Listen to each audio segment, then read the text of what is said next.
You're listening to the A Bit From Within podcast with Felicia Marty. What isn't working for you? Like when I start to get a lot of those thoughts in my head, like, I don't know if I want to do this forever, I need to change something, it's usually because there's one or two things that are really stressful for me that are not working how I need them to work. And it's not because I need to change everything. It's that I need to change just those two things and make the things that really aren't working for me, work for me. Hello, everyone, and thank you so much for tuning in to a new episode of the A Bit From Within podcast. I'm Felicia, and I am feeling so excited to be here, having this moment, sharing with all of you. I slept for like 9 hours last night, which was so needed for me. This weekend I had back-to-back weddings that I photographed, so Friday night and Saturday night, and then by Sunday, I just felt like I was... It wasn't as bad as I thought it was going to be. Maybe I should start with that. But Dave looked at me in the morning and he was like, hey, so I'm trying to give you some space, but like, I'm also like a little worried about you. I think I just had to be where I was. It was one of those moments where I was feeling very tired yesterday, but I'm also in that kind of place in my life and in the business where managing that tiredness looks a lot of different ways. And sometimes it means like having a day like today where I'm working a little bit more on A Bit From Within, and I just got our newsletter out and we're preparing for tonight's first live class, which you're going to be hearing this tomorrow, so I won't be able to share with you exactly how it went, but hopefully it went really well. Hopefully you were able to join us if possible, and if not, keep in tune waiting for next month. If you're a community member level of the Patreon, you'll get that link right away. And I'm thinking that for these first couple months that I probably will open up to more than just the community level members, so that people who are wondering if it would be valuable to them can try it out and see if it's something they want to keep up with.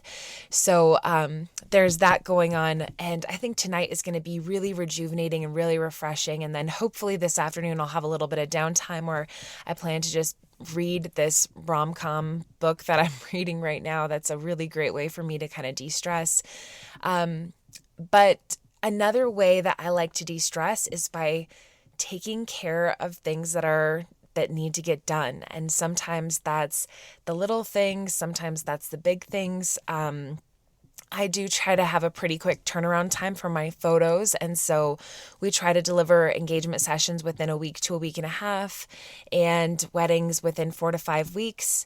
And so a lot of yesterday was spent editing some engagement sessions, really pretty engagement sessions. And then also getting all the sneak peeks out for the June weddings that we've done. We have actually done 5 weddings so far this June.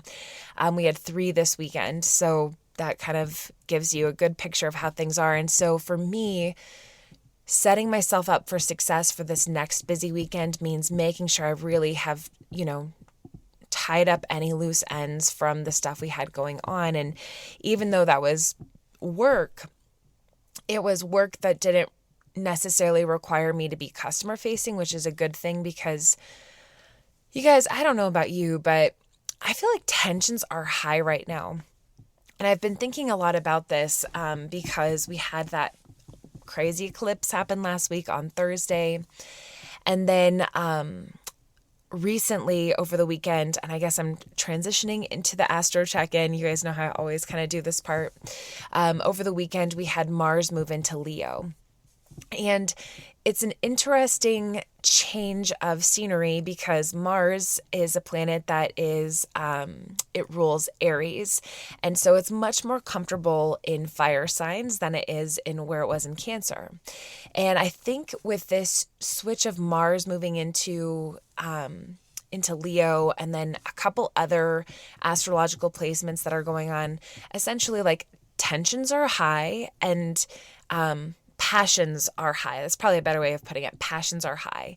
And so that can manifest in a lot of different ways. It can manifest in like new inspiration or like passion in your love life. It could translate as just feeling very motivated to get the ball rolling, really feeling like you want to get stuff done. It could be a little bit of aggression. It could be a little bit of feeling like you're fighting for what you value, or starting to feel like you're done trying to be the nice guy and you're really letting yourself be honest about where you clash with other people. And I think that for me this weekend, it was really interesting because this is the first year that I've been able to see quote unquote normal weddings through this more astrological view, because in the past years that I've shot weddings, I mean, obviously last year I was paying attention to it, but in a different way, because the weddings themselves that we photographed last year were so just different. Like the focus of them was different. There was a lot of I guess pandemic first kind of vibes. And so I didn't see as much of the normal interactions as you see when there's a lot more normalcy. So this is the first year that I've been really plugged into astrology and watching huge social gatherings play out. And I would say that at both of the weddings this last weekend that I was at, it was some crazy stuff. Like, things got really behind. People were being very outspoken with each other, both in good and maybe some not bad ways, but just people were being very honest. I heard within guests specifically, because when you're a photographer, you're kind of like a fly on the wall, so you get to see little bits of everything. And I was overhearing people having some like very deep drunken conversations. Lots of tears, lots and lots and lots of tears this weekend, which, I mean, there's always some level of tears at weddings, but like both weddings had lots of tears, just so much emotion. And it was all very interesting to see that play out. And then I had some friends also texting me like, man, I'm in a bad mood this weekend.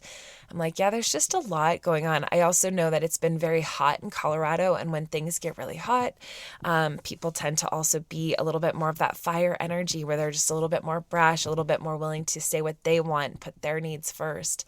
Or the opposite, right? Like for those of us who aren't as good at putting our needs first, there's a little bit more of a feeling of maybe resentment that comes to the surface, or maybe being pushed to speak before we're ready to speak, that kind of thing too. So I don't know if you've been experiencing any of that, but it's been fascinating to say the least. And, just trying to put it into a more personal perspective for me, I think I've been feeling a little bit of that, probably more of that motivation side. I feel like that kind of fiery energy combined with a lot of this kind of final Gemini energy is sparking like a lot of creativity. And I've just been trying to manage that a little bit by really just trying to be excited for whatever's coming my way. I feel like in past years, like especially I can compare what's happening right now with the last time I experienced a lot of busyness, which was September of 2019. And that was when we moved into our house and we had like a million weddings. It felt like that anyway, where I was working in overtime. We had just moved into our house. We'd been living with my parents for that summer. We had been moving a ton. Honestly, it was an extremely stressful point of my life. And I look back at how I was dealing with it all then, and how I'm dealing with things now. And I really am just so grateful for the consistency of having a home. And I'm also grateful for all of the things that I learned about myself then, and in terms of what I need. Like I learned a lot of little things, like just keeping on top of like the laundry, or we started using HelloFresh for this month so that we would not necessarily have to go grocery shopping for all the little things. Because I don't know about you guys, but I feel like I'm going to the grocery store all the time when I'm not doing that kind of thing. And I also feel like I go to the grocery store and then I forget the thing that I'm going to make for dinner. And for whatever reason, I've really tried to spend a lot of time doing meal planning or whatnot. It just doesn't work very well for me, or at least it hasn't up to this point. I'm not saying I won't keep trying, because it's a constant thing in your life. You always have to have this relationship with food. But things like that are really, really helpful for us. And I've already noticed a big payoff in that. And then just trying to go with the flow. And I have moments where I feel like I'm really good at this. And I have some other moments where I feel like I'm being really bad at this. And I can't really put my finger on exactly what is easy or what is hard. I would say that when things can be a little bit more organic, like even with socializing right now, like for instance, like my dad called me the other day and it happened to be just a really good time where I didn't have any meetings going on. I was actually working at my desk so I could keep working on the photos I was working on and hop on my little desk treadmill and get some calories burned while having a great conversation with him. And I felt like I could be very in the moment, and I had this really amazing chat with my dad, actually. It was a very healing moment for me, and I think for him too. We've been going through a lot, my dad and I. It's been one of those relationships where we're very similar in a lot of ways, and we also see things very differently, but the same maybe in some ways too. It kills me to say that. But it's been something I've been spending a lot of my intentions and my efforts in my own personal healing, and it's not a constant, like every day I'm working on it, but it's been something that I've had this overarching intention to work on. And so that just ended up going with the flow, just totally. Like I wasn't expecting that. It wasn't planned, and it happened in divine timing for sure. And then so that like things like that, it happened organically. Like he called me, I was free, it was great. And what I realized is I've been feeling a lot of guilt over not being available. So like there are times when people call me or like, hey, can we meet for a walk? Or hey, can I get some time with you? Or can we go do this? Or can we go do that? Or can you bring this thing over? It's like my general answer right now is no, because I feel like in a way every minute of my life is scheduled right now. Like even my free time is scheduled. And of course there are exceptions to that. Like I just said, like my dad called me, it worked out great. I was free. And there are going to be other times like that where somebody might text me like, hey, are you free for a walk right now? And it'll be like, yeah, I got everything I needed to done. I actually am free right now. But planning ahead is not working for me right now because I have so much work to do that I'm either shooting a wedding or I'm working on packaging something for a client, or my schedule is so full right now. And I've told you guys before, like I really wrestle with this. And what I realized this weekend is I was like, I'm going to stop apologizing for being busy. I'm not even going to do the whole song and dance around like, oh, hey, I wish it was more of it. Oh, like, oh, I feel so bad. Or like, I need to, put myself and what I need to get done, like on the wayside to prioritize something that I know somebody else wants from me. I can't do that. And I feel like I am at a place in my life where I'm like, it's useless to feel that energy. Like at this point in my life, I've been doing the song and dance for a long time. My closest friends and family, they know how busy I am. And anybody who doesn't get what I'm working with right now, then they can choose to learn to understand it, or they can be mad at me. And that I just have to be fine with that, because worrying about what other people are thinking of me or how I'm letting people down, adding that to the list of bullshit that runs through my head is only making me less good at what I need to be doing. And I feel like I've just gotten really clear about how excited I am to be in a place where I am so busy. Like maybe I'm a little ashamed to admit that in the first couple months, like in March and April and even the beginning of May, like leading up to this busy season, I was feeling just really, really scared. Scared I wasn't going to be able to handle it. Scared it was going to be too much. Scared it was going to break me, like emotionally, mentally, physically, and who knows? We're still at the beginning. Maybe some of that could happen. But since the middle of May, probably around the time that I shot my first wedding as photography, something inside of me just kind of transitioned where I was like, no, like this is such an amazing opportunity for me to be creative doing what I do. And I want to have fun with it. I love doing wedding photography. I love shooting weddings. I've known this for a very long time about myself. You know, some people hate shooting weddings. Actually, almost once a wedding, I have somebody who comes up to me who's like, hey, I'm in photography. Like, what kind of camera do you have? And they're like, I did a wedding once. I would never do it again. I get that so often. And I always laugh because it's not for everyone, but it is for me.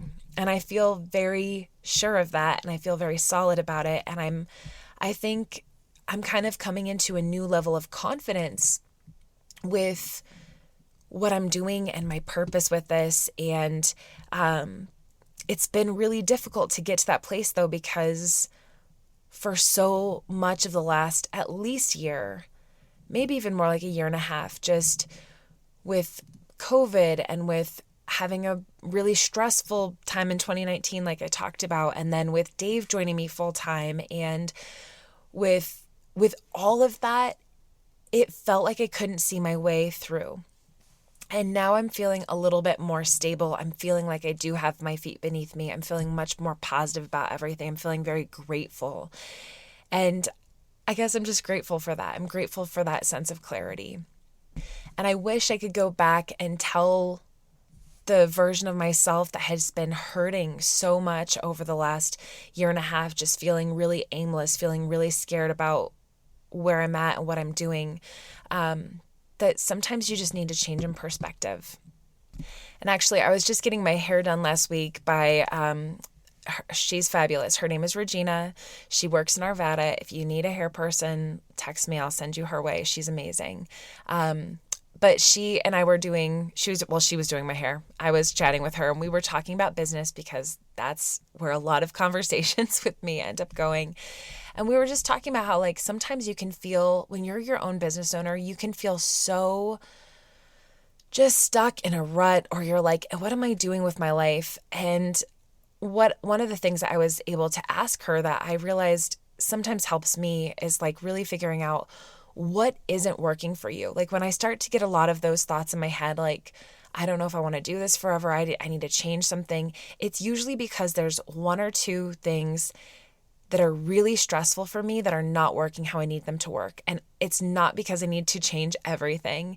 It's that I need to change just those two things and make the things that really aren't working for me, work for me. Because when you're a business owner, you're wearing many, many, many, many hats. And if you don't like all of those hats or you don't love them, you need what you do love about what you're doing to outweigh the negative.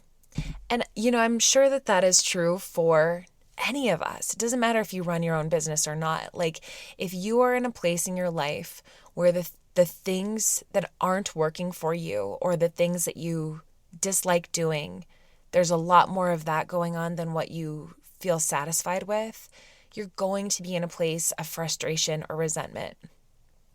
I actually think about this a lot when it comes to like running a household, because I know so many women out there, and I say it's all people, but I think probably stereotypically and more often, like a lot of women fall into this category where they're taking on the majority of the household tasks.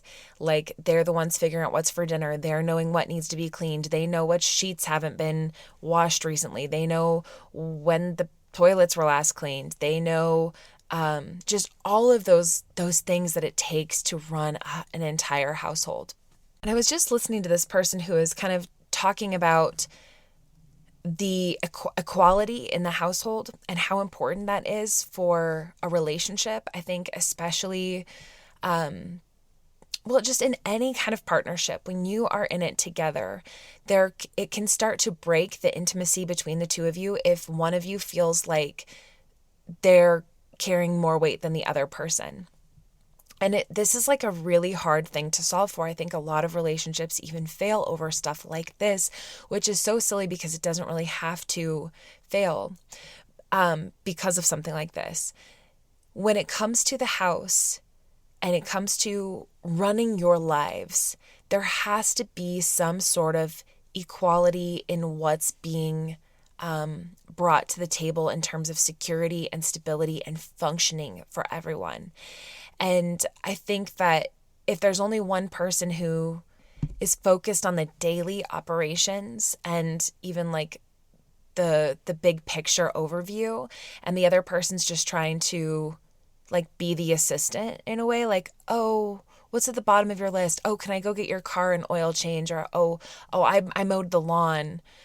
Sometimes it's like, well, that's not enough because there's so many other things towards the top of the list.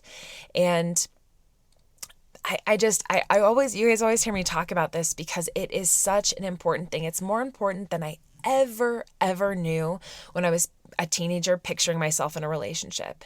And when I was in my 20s and I was in relationships, I never knew how important this was and how much I wish I would have talked about these kind of things early on in my relationships, like from the very beginning. Like if I could go back and talk with Dave about and agree on how we would go about doing things before we got into them,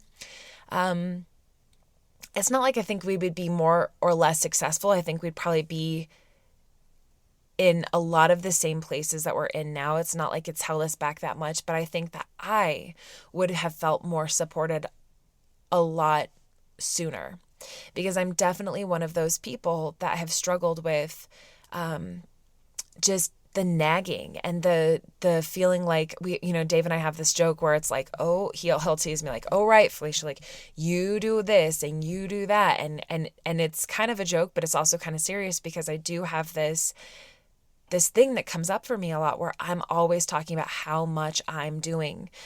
And there are certain things that like I have stopped fighting him about because I just know it'll be faster if I do it. But then there's also the feeling inside of my whole body and my mood and my heart, my actual heart space, when I come home to a house and he's thought about the dishes and watering the plants and getting us ready for the day or throwing in that laundry or doing whatever. And like, it makes me feel so cared for. And I think both people need that. Both people need that. And, honestly, like, to be able to show the person who's the carer, the nurturer, that they're being cared for and nurtured too, whatever way that looks like. It might not be the acts of service. It might be the quality time. It might be the physical touch or the words of affirmation. Just any of those ways that we can really care for each other. It's so important because we do have to feel cared for in order to not feel resentful. Right? Because if we're constantly caring for other people and we're not feeling that in return, it's a recipe for resentment. Nobody wants that. We all know how dangerous resentment is. And this kind of leads me into what I was hoping we would talk about today, which is the idea of like, what does it mean to give somebody a break? So before we do that, let's take a break and then we'll dive in.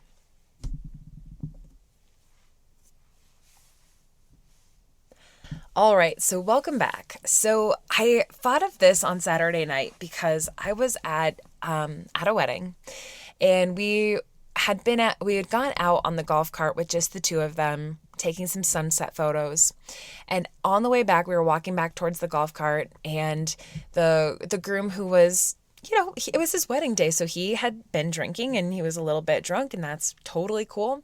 He started kind of wandering off, and I was like, hey, like, wait, walk together so I can get some pictures of you. And he kept going like off, like farther away from his bride. And I was like, no, walk closer together. And in his mind, he was walking back towards the venue. I think he just kind of forgot we had gotten there on the golf cart, which was over to like towards the right, and he was heading left. And so we were teasing him once we all got back on the golf cart. We were like, it's okay, and she's like, oh gosh, you can be such an idiot. And I hope that doesn't sound mean. It was said like lovingly. And me and the other girl who was driving us around on the golf cart, she was like, it's okay, I'll probably marry an idiot too. And we were kind of just, it was just this joking moment. And so the groom says, you know what? He's like, I just want you to remember that sometimes when you think that I'm being an idiot or when your guy is being an idiot, just do this one thing. Just give us a break. And I had to laugh because this is something I've heard so much from Dave, this idea of just give me a break. And I had asked his wife, I was like, so do you give him a lot of breaks? Or I was like, how many breaks do you give him? She's like, well, I really don't give him a break. Like, I never give him a break, which is kind of funny. But if somebody had asked me that question, I would feel like I give all of the breaks all of the time. And now I don't know if Dave feels that way. He probably doesn't feel like I give him all the breaks. But it got me thinking about like, well, what does it mean to give somebody a break? And like, what is the difference between asking to be given a break or just not wanting to take responsibility for something?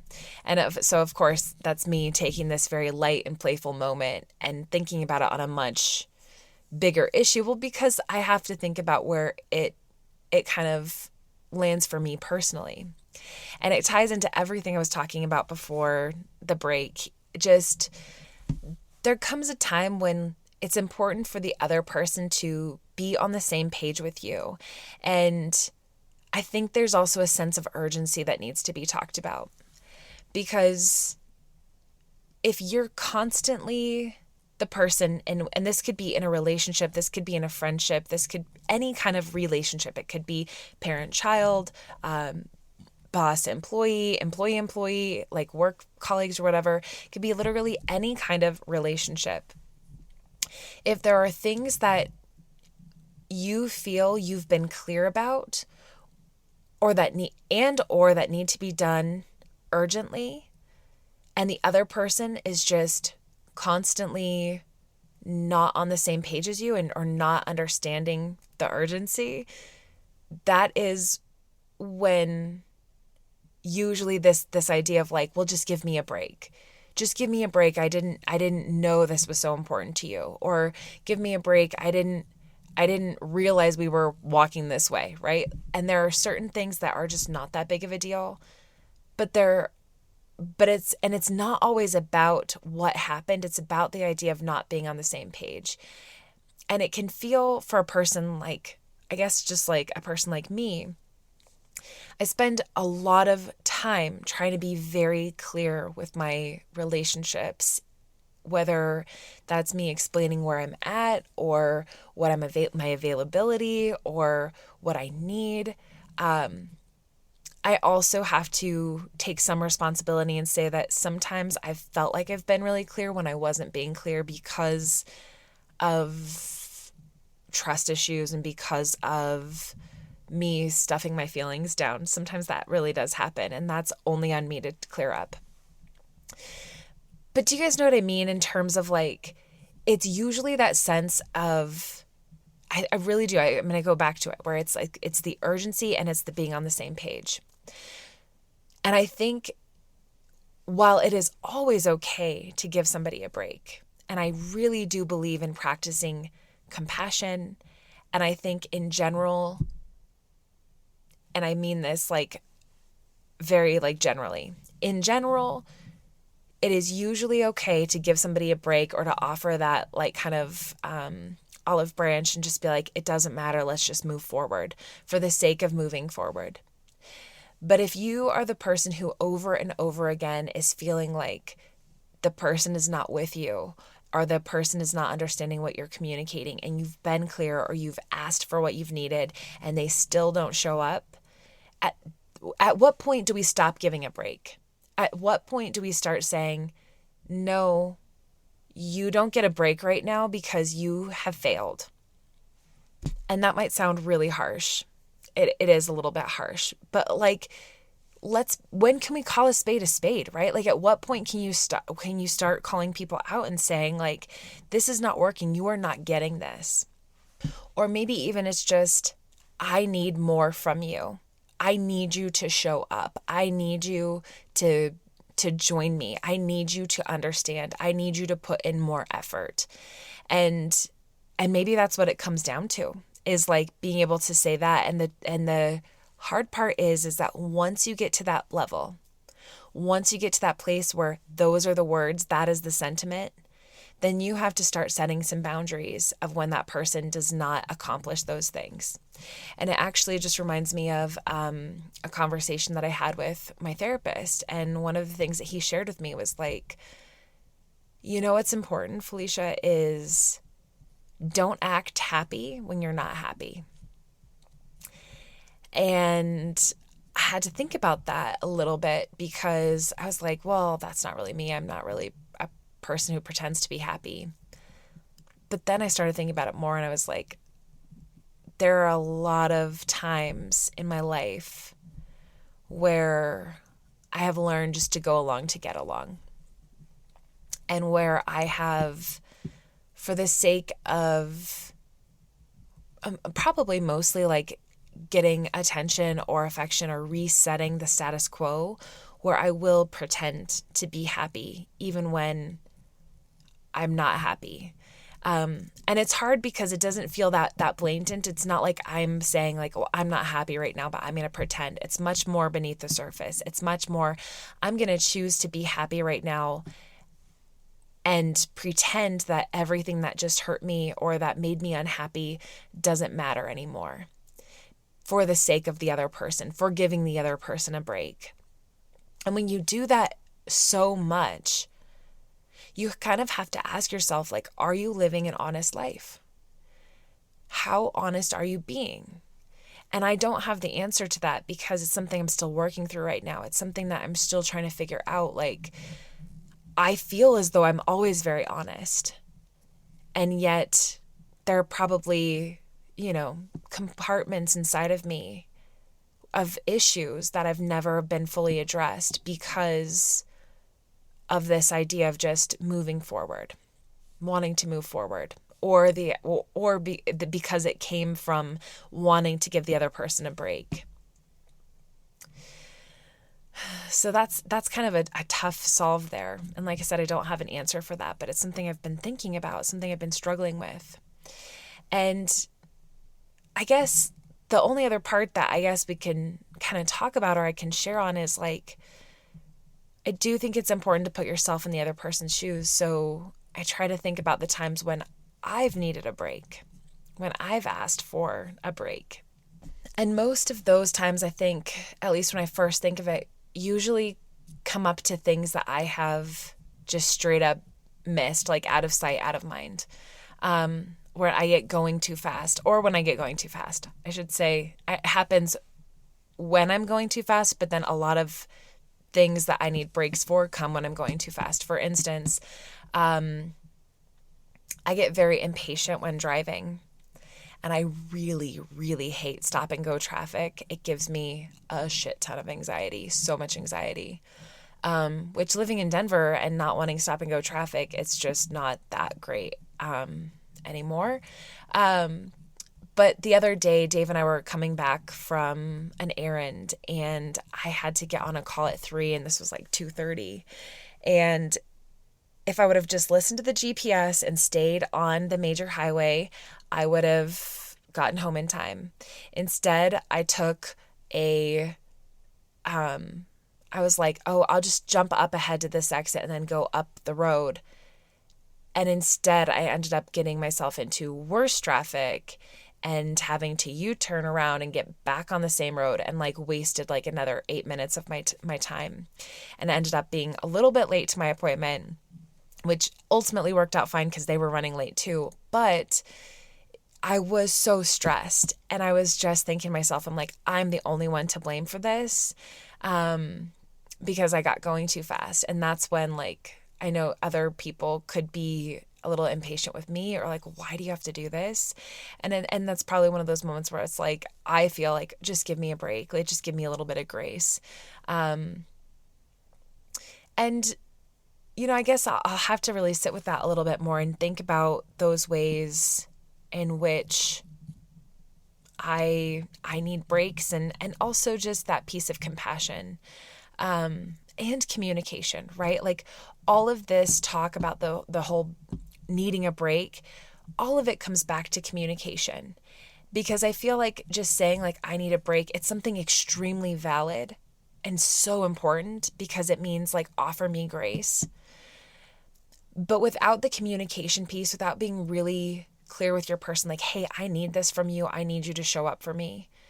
Or without saying like, hey, I am really stressed out right now and I'm not capable of showing up for you.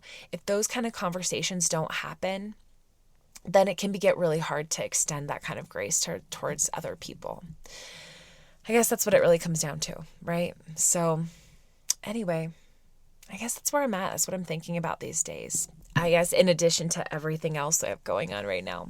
So, I would be really curious, you guys. Some parts of me wonder, during these times and seasons of my life where things are really busy, I guess there's a piece of me that worries about whether sharing these bits from within are helpful or useful or relatable, or not. So I guess I'm asking for a little bit of validation from all of you. If you have a second to shoot me a DM or a message or leave a comment, just some way for me to know that this matters to you or that it's at least interesting or entertaining, wherever it connects to that bit from within you. I would love to know. So let's go ahead and do our card reading right now. I've got my Super Attractor deck. I was using it this morning and I just love this deck. It really helps me really get back into that manifesting mode and just realigning my energy and my heart space. So let's see if there's any wisdom from these cards that we can gather today. Oh. This card that just flew out of the deck says, directing my focus onto what's thriving creates more of what I want. I gotta read it again, right? Directing my focus onto what's thriving creates more of what I want. I love that. And it's such a beautiful reminder because I really feel like that goes back to what I was speaking about at the beginning of today's podcast around going into the season. I was really just focusing on what I was afraid of. And then I had that flip switch, or that switch flip where I just decided, I'm like, I have to start really focusing on what is great about this and what I'm enjoying and what is working. And I still feel like in a lot of ways I'm at the beginning of that. I could continue to do a lot better and really continue to work through the parts of myself that are fearful and afraid, and critical. But I love that sentiment. It's such a beautiful reminder. When we focus on what is thriving, even inside of our relationships, right? Especially when it comes to that whole give a break thing. If even in those situations, if we can focus on what is thriving in the situation, then we'll end up creating more of what we want. So maybe being heard more, being appreciated more, being nurtured more, being seen more, being listened to, all of that. Always sounds easier when we say it than when we do it. But when we do it, even if it's tough, we will find the payoff. All right, you guys, that's it. That's it for now. Please be sure to follow us on Instagram at A Bit From Within, or visit our website, abitfromwithin.com, for all kinds of goings-ons and offers and much, much more. All right, everyone, until next time.